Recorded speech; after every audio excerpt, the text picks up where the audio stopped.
भारत को अपना एकमात्र विदेशी सैन्य ठिकाना खाली करना पड़ा है, जो ताजिकिस्तान में था। इसे करीब 25 साल बाद खाली कराया गया है।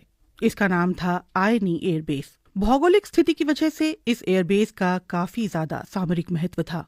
ये एयरबेस अफगानिस्तान, पाकिस्तान और चीन तीनों के ही नजदीक था। अंग्रेजी अखबार हिंदुस्तान टाइम्स की एक खबर के मुताबिक भारत ने इस एयरबेस को विकसित करने में कथित तौर पर बीते करीब 2 दशक में लगभग $10 करोड़ खर्च किए थे। ये एयरबेस सोवियत संघ के दौर में बना था। भारत ने यहाँ लड़ाकू विमानों को उतार सकने वाले रनवे बनाने, फ्यूल डिपो और एयर ट्रैफिक कंट्रोल की सुविधा विकसित की थी। मगर इसे खाली क्यों करना पड़ा और ये भारत के लिए कितना बड़ा झटका है? आज की पहली खबर में बात इसी की।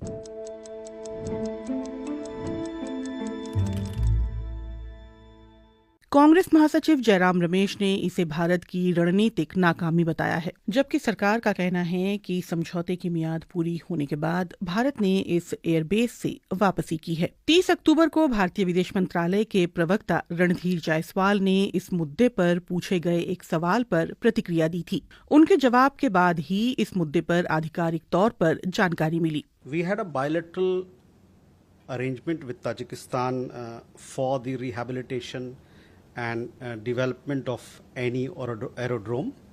This arrangement was in place for several years. After the conclusion of the agreement that we had with Tajikistan, we have handed over the facility to the Tajik side. This happened in 2022. लेकिन ये भारत के लिए कितना बड़ा झटका है? रक्षा विश्लेषक राहुल बेदी के मुताबिक इस एयरबेस को भारतीय वायुसेना और BRO यानी बॉर्डर रोड ऑर्गेनाइजेशन ने मिलकर विकसित किया था। राहुल बेदी कहते हैं, इसके बंद होने से भारत की नुकसान की बात करें तो मौजूदा जियोपॉलिटिक्स में इसका न तो फायदा है और न ही नुकसान। वो सरकार की तरफ इशारा करते हुए कहते हैं कि पावर प्रोजेक्शन को इन्होंने गंभीरता से नहीं लिया। इन्होंने सेंट्रल एशिया में पावर प्रोजेक्शन को गंभीरता से लेने की शुरुआत तो की और एयरबेस बनाया, लेकिन फिर इसे आगे नहीं ले जा सके। राहुल बेदी मानते हैं कि अफगानिस्तान की वजह से भारत के लिए ये एयरबेस काफी अहम था और मौजूदा दौर में अफगानिस्तान भी 25 साल पहले की तुलना में काफी बदल चुका है। इसीलिए एक नजरिए से इस एयरबेस की अहमियत भी कम हो गई है। वहीं रक्षा विशेषज्ञ संजीव श्रीवास्तव कहते हैं, आयनी एयरबेस उस वक्त बना था जब अफगानिस्तान में पहली बार तालिबान सत्ता में आया था और वहां अधिक सक्रिय था। भारत और ताजिकिस्तान ने एक समझौते के तहत वहां एक एयरबेस और एक हॉस्पिटल तैयार किया था।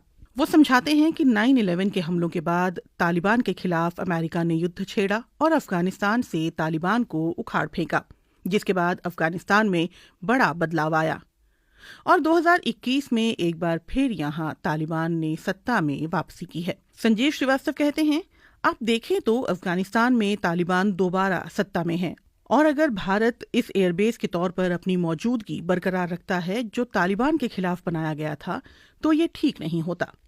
लेकिन इस एयरबेस का क्या ऐतिहासिक महत्व है?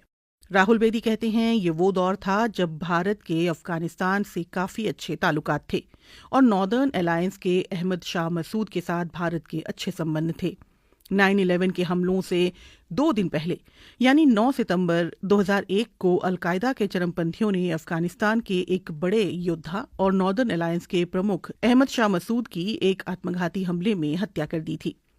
राहुल बेदी कहते हैं कि अहमद शाह को जब घायल अवस्था में ताजिकिस्तान के शहर फरखर ले जाया गया, वहां मौजूद एक भारतीय डॉक्टर ने उन्हें मृत घोषित किया था। दुशानबे से करीब 80 मील दूर दक्षिण की तरफ फरखर एयरबेस है। इसके नजदीक भारत ने एक अस्पताल बनाया था।